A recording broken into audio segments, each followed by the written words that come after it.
Hello guys, welcome to day 3 of family యాత్ర. So ఇప్పుడు మేము తంజావూరు బృహదీశ్వర ఆలయంలో అయితే ఉన్నాము. మా దర్శనం అయితే కంప్లీట్ చేసుకొని వచ్చాము. ఆ శివయ్య దర్శనం అయితే చాలా బాగా జరిగింది.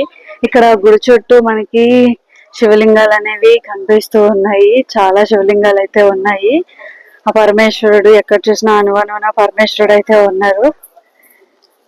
చాలా అంటే చాలా బాగా దర్శనం అయింది. అండ్ అలాగే ఈ టెంపుల్ చూస్తే చాలా ప్రశాంతంగా అనిపించింది వాతావరణం అంతా. కానీ ఏ మాటకు ఆ మాట చెప్పుకోవాలి, మొత్తం టెంపుల్ ఆర్కిటెక్చర్ అయితే చాలా ఎక్సలెంట్ అంటే ఎక్సలెంట్ గా ఉంది. డీటెయిలింగ్ అయితే ఇంకా సూపర్ గా ఉంది. అసలు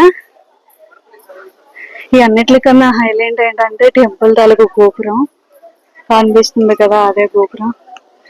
అంత పెద్ద 80 టన్స్ ఉన్న అంత స్టోన్ ని అంత మీద పెట్టడం అంటే చాలా గ్రేట్. అసలు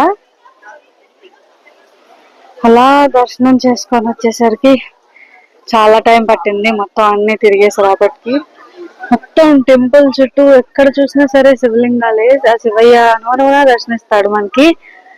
అండ్ మెయిన్ థింగ్ ఏంటంటే టెంపుల్ లోకి వచ్చేటప్పుడు వాటర్ అయితే క్యారీ చేయండి. చాలా అంటే చాలా యూజ్ అవుతుంది వాటర్. సో హైడ్రేటెడ్ గా ఉంటారు. చూడండి గైస్, మొత్తం ఆర్కిటెక్చర్ అంతా ఇదంతా ద్రవిడియన్ ఆర్కిటెక్చర్.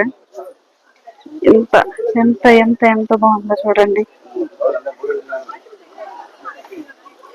నేను ఫస్ట్ టైం టెంపుల్ కి విజిట్ చేయడం. అసలు చూసిన వెంటనే అసలు ఎంత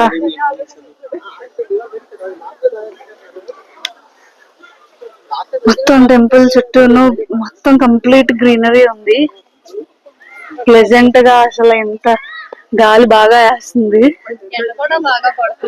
ఇంత ఎండలో కూడా అటు నుంచి చల్లని గాలి వేస్తుంది అనమాట. వాటర్ మాత్రం కంపల్సరీ క్యారీ చేసుకోండి.